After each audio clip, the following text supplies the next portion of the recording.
Through some of my old stuff and actually found my old Sampo television. Now this TV is really neat. I got this I think around 1982 as a birthday gift from Alexander's.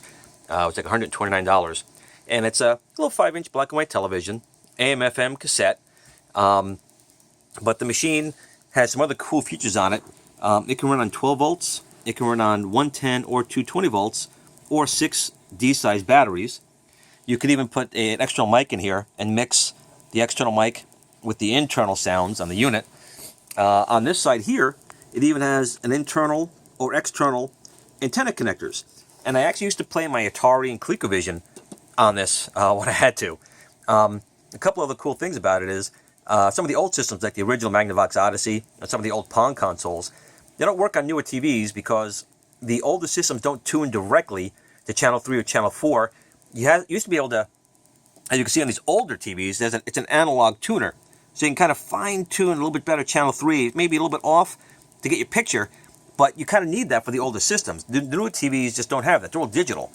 Another cool thing about this one with the cassette player here, and again, everything still works on this thing, and this thing is old. You could put like a 30-minute cassette in here, and you put this up into sleep mode, and it would play for 30 minutes and turn everything off. So it even had a mechanical sleep timer on it. So again, I have another one of these somewhere. I haven't found it yet, but the TV still works great, and I like it. So I went on eBay. I just did a search on Sampo just to see what else they had. I was thinking maybe get a bigger TV, maybe in color from them, just so I could play, my old systems on it. That like my Magnavox Odyssey, which you can see up here. This Odyssey really does not like newer TVs. It just doesn't tune into the right channel. But with these analog tuners, it kind of works a little bit better. So I went on eBay, and this is kind of what I found. Now, I got this off eBay. I think the guy originally wanted $100. I got it down to $58, and it's a Sampo black and white television. You can see it's in really good shape. I cleaned up a little bit, but overall, I mean, it's like a really, really good condition. But it's a TV, so what big deal? Okay, it's a black and white television. Who cares? But what I found out was, if you look on the side of the unit here, this machine, if I can get this thing to tune in a little bit better, actually had PONG built in. Let's see if we can get it focused here a little bit better, guys. So you can see the different switches. You have tennis, hockey, handball, and so forth. Then you can have automatic ball release, how fast the ball goes, how many angles the ball can ricochet off of, the size of the paddle, and TV or game mode. And then you have player 1 and then player 2 down there. So this TV set has a really sharp picture on it, and it's got PONG built right into the device. And the picture is really sharp because there's nothing external to have it to tune into it. So the controllers, when he had listed it, he said that the controllers weren't working. They couldn't. They're too jerky. And here's the player 1 control, and it's got a reset button to reset your game. It's got a 5-pin DIN connector on it. And I took the whole thing apart and cleaned the pot, and it works great. It is smooth, tracks perfectly now. So that's your player 1 controller. And your player 2 controller is basically the exact same thing, just without the reset button on it.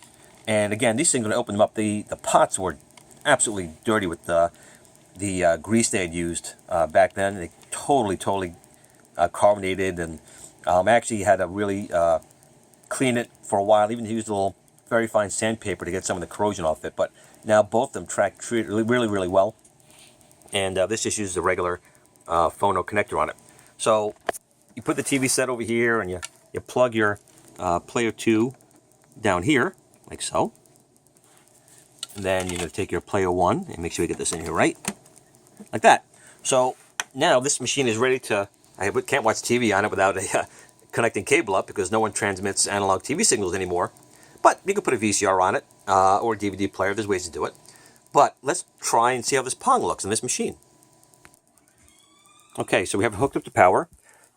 Good old style turn switch. And right now it's going to turn on to the television. The good old days where tubes had to actually warm up a little bit. So you can see we got a good picture there. So I'm going to turn it off again. I don't know if you have to turn it off, but I do. Hit this button here.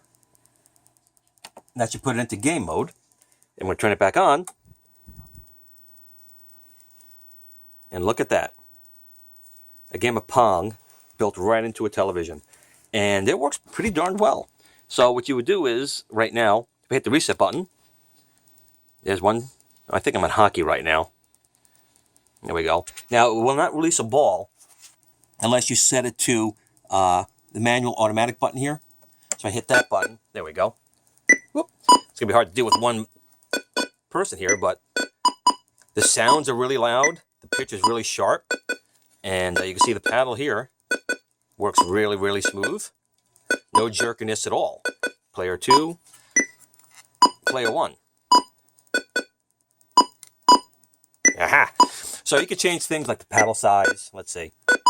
There's the speed. You can go slow or fast.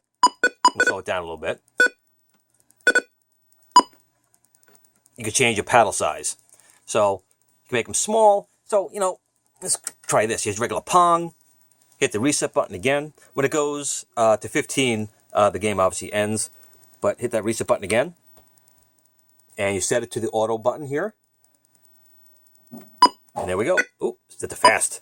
Ah! So I just thought this thing was really, really neat. Again, $58. I got a TV set that probably not a lot of people even knew about, with a built-in Pong unit. And it works really well. I'll lower the volume just a little bit.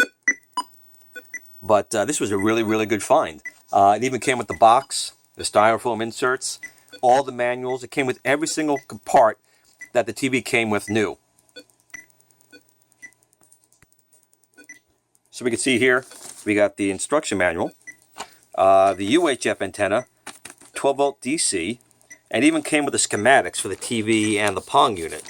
If you ever had to open the machine up, TVs actually used to give you that type of stuff. You won't get that anymore these days. But it really came with every single part that was originally shipped with the unit.